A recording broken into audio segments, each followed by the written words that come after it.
شكرا يا ربي شكرا. بسم الله والصلاة والسلام على رسول الله. اليوم إن شاء الله باش نوريكم حاجة اللي هي ممكن فما بعض الإخوة ما يعرفوهاش، أما بعض الشباب ولا بعض الكبار، حتى بعض الناس يعني ما يعرفوهاش الأغلبية.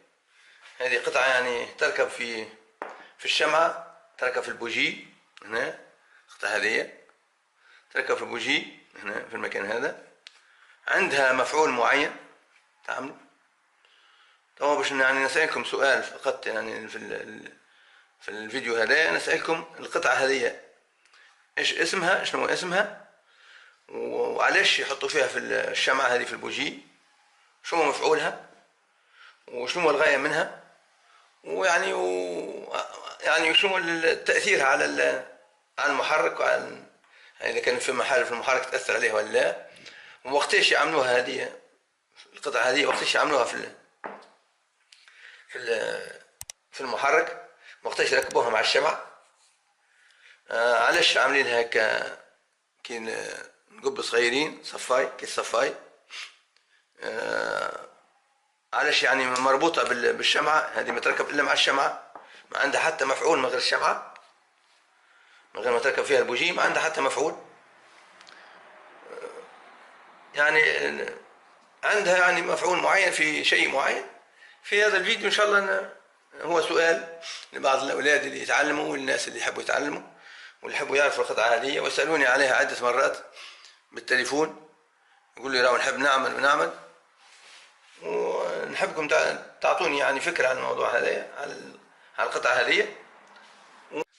بسم الله والصلاة والسلام على رسول الله. أعطيتكم سؤال أنتم مع القطعة هذه، وقتاش يركبوها وكيفاش يركبوها وشنو مفعولها وشنو الغاية منها. في الفيديو هذا إن شاء الله باش نعطيكم الجواب، اللي هو هذه قطعة سموها عندنا باللغة الفرنسية أو كيلو. كيلو هي تجي فيها نقب من داخل خرام، يعني فيها جترو هما، وتركب هنا مع الشمعة، يعني المفعول متاعها هي مع الشمعة، من غير شمعة هي ما عندها حتى قيمة، ما عندها حتى مفعول من غير الشمعة هذه. كانوا يستعملوها في السيارات القديمة، كان المحركات الميكانيك اللي هي في البنزينة بالذات تستعمل، إلا في البنزينة، ما تستعملش في حاجة أخرى سيارات البنزينة. القطعة هذه هو كون المحرك وقت يبدأ يصرف زيت أو يبدأ ينقص زيت، يأكل زيت، الشمعة هذه بسرعة يعني تتبل بالزيت، تولي ما عادش تعطي مفعول، تولي ما عادش تخرج فيها الشرارة نتاع التنسال، هذيك الشرارة نتاع الشمعة تولي ما عادش عندها مفعول، لأن تولي فما هنا يعني طبقة من الزيت تجي على راس الشمعة، يعني تخلي الشمعة ما عادش تعطي كهرباء، توقف، تولي السيارة تمشي 3 شمعات أو شمعتين أو 4 أو شمعة. فهم يعني ربحا للوقت وربحا لأقل مصاريف، يعني باش ما يقعدوش يعني يعملوا في ريفيزيون أو يعملوا في عمر المحرك، يستغلوا الفرصة ويحطوا حاجة زي هذه اللي هي يسموها كيلو، أو عندها ممكن اسم بالعربي أنا تو ما نستحضروش، يحطوها مع الشمعة هذه. الغرض منها شنو هو؟ كونها باش تبعد الزيت اللي هو جاي من البستم، جاي من البستون، الزيت اللي بيشرش طول على الشمعة، يولي ما عادش يوصل للشمعة بسرعة بسهولة، لأن هنا عندها الخرام، وتولي توصل كان الضغط نتاع الهواء اللي هو مخلط بالبنزينة. طبعا الضغط نتاع الهواء اللي مخلط بالبنزينة تنجم تحرق الشمعة حتى من بعيد، وتطول في عمر الشمعة ان هي ما توقفش، يعني تقعد تمشي 3 شمعات او شمعتين، يطول في عمر الاستعمال تاع الشمعة هي. اما ما يزيد شيء للمحرك، يعني ولا عنده حتى تأثير للمحرك، لا سلب ولا ايجاب، لا ينفع ولا يضر. قطعة زي هذه لا تنفع ولا تضر في المحرك، يعني المحرك يقعد يصرف زيت.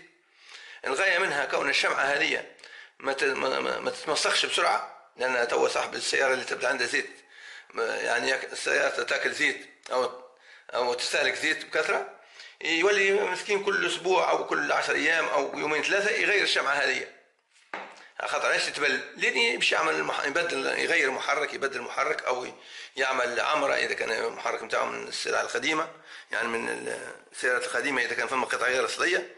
أما تو في الوقت الحاضر ما عادش فما حاجة اسمها قطع غير أصلية، كلها مقلدة، ولهذا يمشي بها وبعد يغير محرك يكون أفضل. كانت هذه تطول في عمر الشمعة، هذه القطعة هذه تطول في عمر الشمعة فقط، ما عندها حتى مفعول آخر.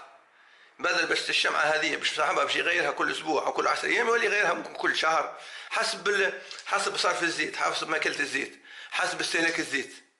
كان السيارة تستهلك الزيت يعني برشا، تولي